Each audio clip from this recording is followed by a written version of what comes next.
തന്റെ റിസർച്ച് ആവശ്യത്തിനായി ശങ്കർ എന്ന വ്യക്തിയെ പ്രേമിക്കാൻ തയ്യാറാവുകയാണ് മുക്തി. കൃത്യമായ ചികിത്സയിലൂടെ എത്ര വയലന്റും ടോക്സിക്കുമായ ആളുകളെ നേരെയാക്കാൻ പറ്റുമെന്നുള്ളതായിരുന്നു മുക്തിയുടെ റിസർച്ച്.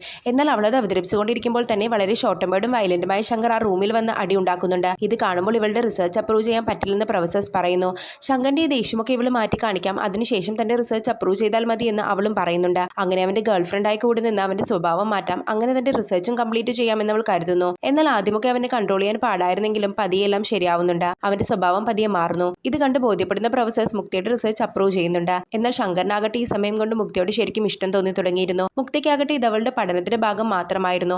അവൾക്ക് തന്നോട് ഇഷ്ടമൊന്നുമില്ലെന്ന് അറിയുന്ന ശങ്കർ ആകട്ടെ വീണ്ടും പഴയ സ്വഭാവത്തിലേക്ക് തിരികെ പോകുന്നു. ഇത് കണ്ട സങ്കടത്തിൽ മുക്തി അവന്റെ വീട്ടിൽ വന്ന് അവളുടെ അച്ഛനോട് സംസാരിക്കാൻ പറയുന്നുണ്ട്. അവനെ ഒഴിവാക്കാനായി എന്തെങ്കിലും പറഞ്ഞുവിടാൻ അവൾ അച്ഛനോട് പറയുന്നു. അങ്ങനെ അവളുടെ അച്ഛൻ അവനോട് UPSC പ്രിലിംസ് എക്സാം പാസ്സായാൽ മാത്രമേ മുക്തിയെ കല്യാണം കഴിക്കാൻ പറ്റൂ എന്ന് പറയുന്നുണ്ട്. അങ്ങനെ 3 വർഷം അവൻ കഷ്ടപ്പെട്ടിരുന്ന് പഠിച്ച പ്രിലിംസ് എക്സാം പാസ്സാവുന്നു. അത് പറയാനായി മുക്തിയുടെ വീട്ടിൽ വരുമ്പോൾ ആകട്ടെ അവളുടെ എൻഗേജ്മെന്റ് നടക്കുന്നതാണ് അവൻ കാണുന്നത്. ആ ദേഷ്യത്തിൽ അവൻ അവിടെയെല്ലാം കത്തിക്കുന്നുണ്ട്. അവൾ അവനെ ശാന്തമാക്കാൻ നോക്കുന്നുണ്ടെങ്കിലും നടക്കുന്നില്ല. പിന്നീട് അവൻ പോയതിനു ശേഷം മുക്തിക്കും വല്ലാത്തൊരു സങ്കടവും അവനോട് ചെറിയൊരു ഇഷ്ടവും ഒക്കെ തോന്നി തുടങ്ങുന്നു. അവൾ കല്യാണത്തിൽ നിന്ന് പിന്മാറി ശങ്കറിനെ തിരക്കി പോകുന്നുണ്ട്. എന്നാൽ അവനെ കാണാൻ അവൾക്ക് സാധിച്ചില്ല.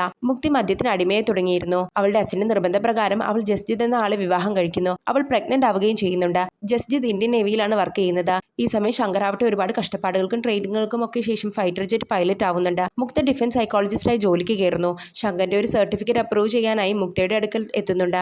അവൾ അതിൽ ഒപ്പിട്ടാൽ മാത്രമേ അവന് ഫ്ലൈ ചെയ്യാൻ പറ്റുകയുള്ളൂ. ഈ സമയം അവൾ വയ്യാതെ ഹോസ്പിറ്റലിൽ അഡ്മിറ്റ് ആവുന്നു. ഭർത്താവ് യുദ്ധത്തിലാണ്, നീയും കൂടെ പോയാൽ നീ മരിക്കും, എന്റെ കുട്ടി അനാഥയാവും, ഈ കുട്ടിയെ നീ നോക്കണമെന്നൊക്കെ അവൾ പറയുന്നുണ്ട്. പ്രസവത്തോടെ മുക്തി മരിക്കുന്നു.